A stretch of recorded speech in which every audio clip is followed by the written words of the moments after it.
What I've really learned through this project is how critically important wetlands are, and yet they're disappearing at an alarming rate. Over the last few years, we've had such a drought. There's not really been much water in the wetland. Wetlands represent a huge amount of diversity in terms of plant life, bird life, animal life, and it's critical for us to protect that diversity. And so we knew we had to do something to help that wetland recover. It was really important for us to do some kind of a development, a green space, plant some trees, provide a good environmental welcoming area to the community. It can be also a great learning opportunity for people to understand how important wetland ecosystems are. We sort of scanned around and found one source of funding that was just the perfect fit. The Environmental Damages Fund, the pool of funds that is collected from polluters.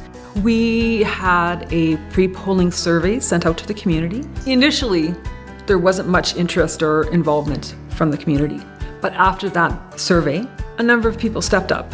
There have been a number of organizations that have not only advised us, but have actually put shovel to ground. There's been so many individuals and small businesses around our area who've lent their machinery, they've lent physical labor, have helped advise us. We've probably received now close to 1,000 trees from Shan Greenhouse, 200 trees from South Saskatchewan River Watershed. Hundreds of trees that have been planted in the wetland, each one done by hand, done by volunteers. We're developing a tree nursery to replace the aging tree population and to increase our urban forest as well. It's going to be full of trees. We had water barrels set out all over the wetland. The village of Riverhurst Fire Department filled those barrels with water, and every day I went out and watered those trees every single day.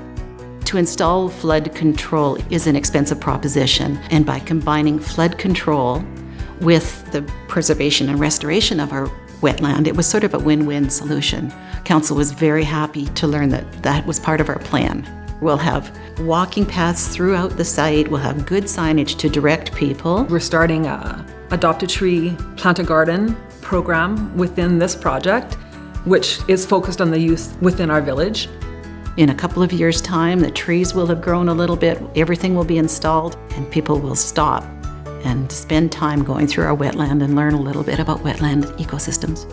We get a lot of traffic going down the highway, and having an attraction draws people in. We are really quite confident that people will come into Riverhurst and take time to spend in our village. People will stop by and ask questions and have become really involved in learning more about what we're doing. This project, simply put, would not happen without volunteer help. We had some volunteers put in a lot of hard work. This is not just a slough. This is a living, breathing ecosystem. Many people around the community have said how thankful they are that we're doing something with this area. When it's finished, it's going to be something we can all be proud of.